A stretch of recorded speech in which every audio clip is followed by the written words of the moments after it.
The word of the Lord came to me. You must not marry or have sons or daughters in this place. For this is what the Lord says concerning sons and daughters born in this place, as well as concerning the mothers who bear them and the fathers who father them in this land. They will die from deadly diseases. They will not be mourned or buried, but they will be like manure on the face of the earth. They will be finished off by sword and famine. Their corpses will become food for the birds of the sky and for the wild animals of the land. For this is what the Lord says. Don't enter a house where a mourning feast is taking place. Don't go to lament or sympathize with them, for I have removed my peace from these people. This is the Lord's declaration, as well as my faithful love and compassion.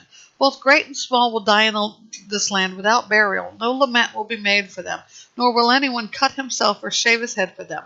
Food won't be provided for the mourner to comfort him because of the dead. A cup of consolation won't be given him because of the loss of his father or mother. You must not enter the house where the feasting is taking place to sit with them, to eat and drink. For this is what the Lord of hosts, the God of Israel, says. I am about to eliminate from this place, before your very eyes and in your time, the sound of joy and gladness, the voice of the groom and the bride.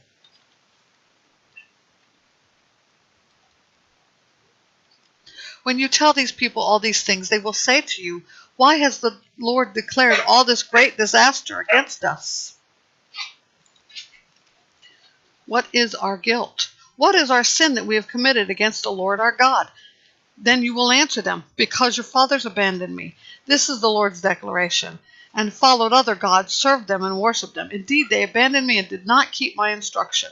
You did more evil than your fathers. Look, each one of you was following the stubbornness of his evil heart, not obeying me. So I will hurl you from this land into a land that you and your fathers are not familiar with. There you will worship other gods both day and night, for I will not grant you grace.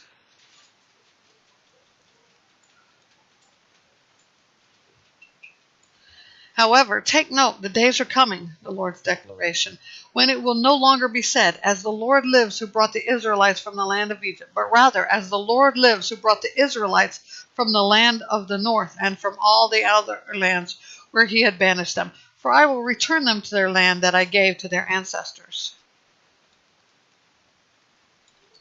I am about to send for many fishermen, this is the Lord's declaration, and they will fish for them.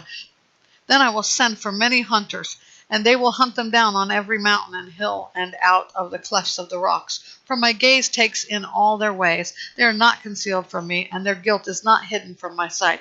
I will first repay them double for their guilt and sin, because they have polluted my land. They have filled my inheritance with the lifelessness of their detestable and abhorrent idols. Lord, my strength and my stronghold, my refuge in a time of distress. The nations will come to you from the ends of the earth, and they will say, our fathers inherited only lies, worthless idols of no benefit at all. Can one make gods for himself? But they are not gods. Therefore I am about to inform them, and this time I will make them know my power and my might. Then they will know that my name is Yahweh.